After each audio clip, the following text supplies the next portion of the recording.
Yo guys, jumpa lagi dengan gue Andreas Tobing di YouTube channel gue yang seperti biasa akan membahas seputar investment khususnya di cryptocurrency, mulai dari fundamental, technical, semua bakal gue bahas di sini, oke? Nah guys, kali ini gue mau bahas sesuatu yang menarik yaitu tentang Bitcoin tentunya ya. Kita bahas sedikit TA dan mungkin ada beberapa isu kali ya yang gue pengen address di sini, termasuk ya salah satunya ya.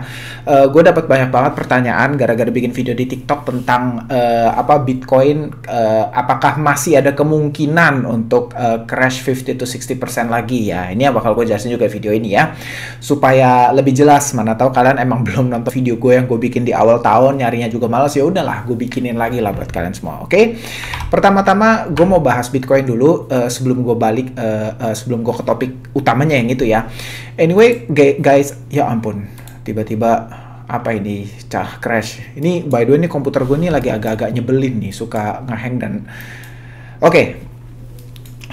Oke, jadi langsung aja gue ke chart Bitcoin kali ini ya. Kita bisa lihat sama-sama Bitcoin masih play, menurut gue masih akan berada di range ini ya. Sangat possible retest ke area sini terlebih dahulu sebelum melanjutkan penguatannya ya. Menurut gue ada peluang yang sangat baik. Ini berdasarkan psikologi aja ya, kalau kita lihat pure technical analysis gitu ya.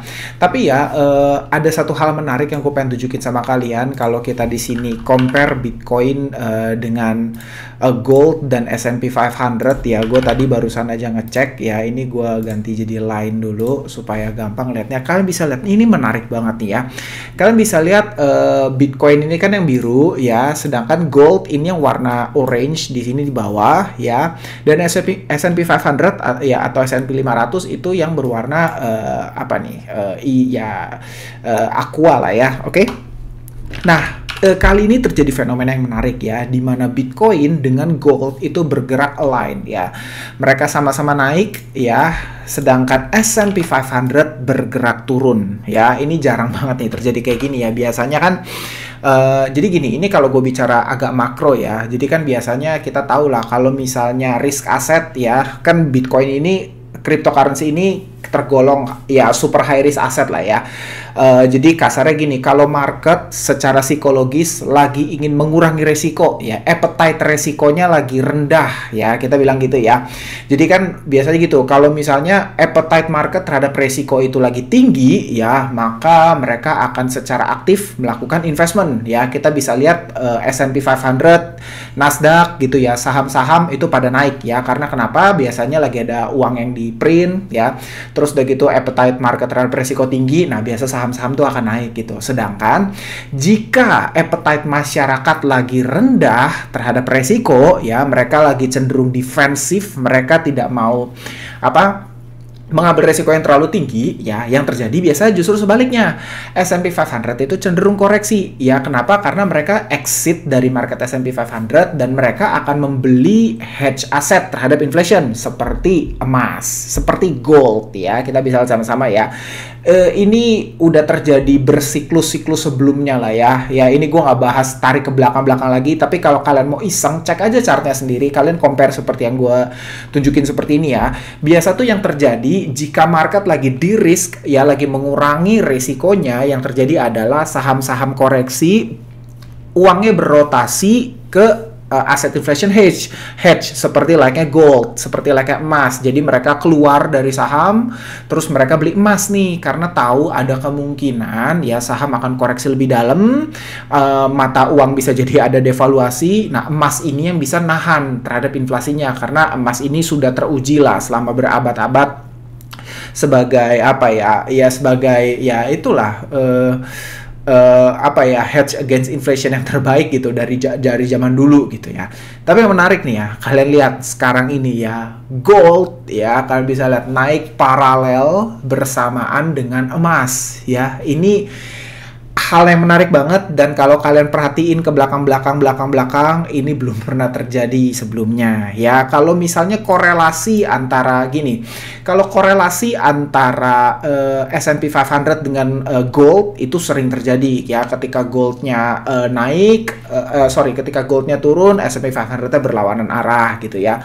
Tapi ini baru kali ini kita bisa ngelihat sama-sama terjadi satu fenomena yang menarik, di mana gold naik bersamaan dengan Bitcoin. Yang artinya apa? Kenapa? Kalian tahu lah, banyak narasi yang mengatakan Bitcoin adalah the digital gold ya, bahkan lebih scarce dari gold. Kenapa? Karena Bitcoin supply-nya fix 21 juta, tidak bisa kurang, tidak bisa lebih, maksudnya fix hanya ada 21 juta Bitcoin di seluruh dunia yang akan selesai ditambang semuanya di tahun 2140 gitu. Sedangkan emas sendiri kan supply-nya walaupun limited, tapi masih kita belum tahu nih maksimum supply-nya ada berapa karena masih terus ditambang. Kira-kira seperti itu ya. Makanya apalagi dengan zaman yang beralih ke digital, kita bisa lihat digital payment, semua transaksi menggunakan bank. Kita bisa lihat lah ya, sekarang ini gue semakin yakin sudah semakin banyak orang, institusi yang melihat Bitcoin sebagai peluang terbaik ya untuk melawan inflasi, untuk sebagai safe haven dibandingkan emas.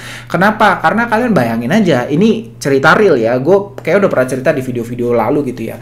Ada gue kenalan satu orang dari Rusia ketika pecah perang Rusia Ukraine gitu ya, dia literally pindah ke Bali. Gue ketemu pas di Bali waktu itu ya, dia pindah ke Bali dan dia cerita, tahu nggak, dia dan temennya bener-bener relocate hidupnya ya, cuman bawa satu ledger ya isinya Bitcoin ya, karena uang dia itu ada di Bitcoin. Jadi dia bener-bener pindah seutuhnya dari Rusia ke Bali ya.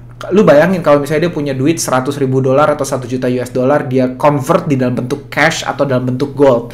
Lu bayangin gak sih, nyampe airport gimana nggak ditanya-tanyain gitu loh. Lu dalam bentuk cash aja udah pasti ditanya-tanyain gitu. Ini buat apa duit sebanyak ini? Atau dalam bentuk emas gitu ya, lu bisa dicurigain kalau bawa emas misalnya berapa sekilo gitu kan, lu udah pasti dicurigai nih mau ngapain nih, cuci uang nih gitu. Tapi again dia bener-bener pindah, relocate, cuman bawa satu USB yang mana pemerintah kita ya masih belum sadar lah, pastilah gitu loh.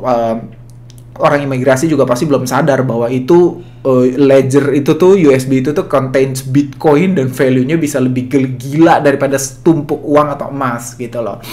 Nah, itu yang menarik ya. Gue bener-bener ngeliat kayak fakta ini membuat gue tuh semakin bullish dengan Bitcoin ya. Semakin bullish, dan gue meyakini kalau Bitcoin bener-bener di situasi apapun, mau perang nanti gimana pun gitu ya, mau event pun terjadi bener-bener global crisis atau changing world order seperti yang diteorikan Ray Dalio, mau misalnya nanti ada perubahan global reserve currency dari US dollar nggak tahu kemana ya, bisa jadi yuan, bisa jadi ya, gue bilang ya, bisa jadi yuan gitu. Itu kan teori si Ray Dalio kan, dia kayaknya cukup bullish dengan China akan take over for the next decade untuk di abad selanjutnya gitu ya. Tapi kita lihat lah, buat gue generasi kita yang masih hidup di sekarang ini adalah orang-orang yang cukup beruntung untuk bisa ngelihat satu perubahan yang ekstrim, yang signifikan, dan dimana terjadi, ya bisa jadi akan terjadi pergolakan gede dan uang tuh pindah gitu loh, ya kan. Kira-kira value itu akan terjadi transfer ya, dari orang-orang yang kaya ya ke orang-orang yang kaya baru gitu ya, ke certain kelompok lain. Itu bisa jadi terjadi. Dan in my personal opinion ya, sekali lagi gue semakin bullish ya dengan Bitcoin, karena gue bener-bener meyakini gila ini bakal prevail, ini bener-bener bakal sustain untuk jangka waktu yang sangat panjang, dan gue masih sangat bullish dengan Bitcoin. By the way, ini gue ngomong kayak gini aja udah 8 menit loh guys. Ya udahlah ya, untuk video tentang kenapa gue bilang 50-60% crash akan terjadi di next video aja ya, tapi gue langsung rekam sekarang, gue upload hari berikutnya. Oke guys, by the way, kalau kalian ada pertanyaan silahkan banget, kalian boleh tulis di kolom komentar, gue akan usahain untuk pay attention dan jawab pertanyaan kalian. Oke guys, see you on next video, bye bye.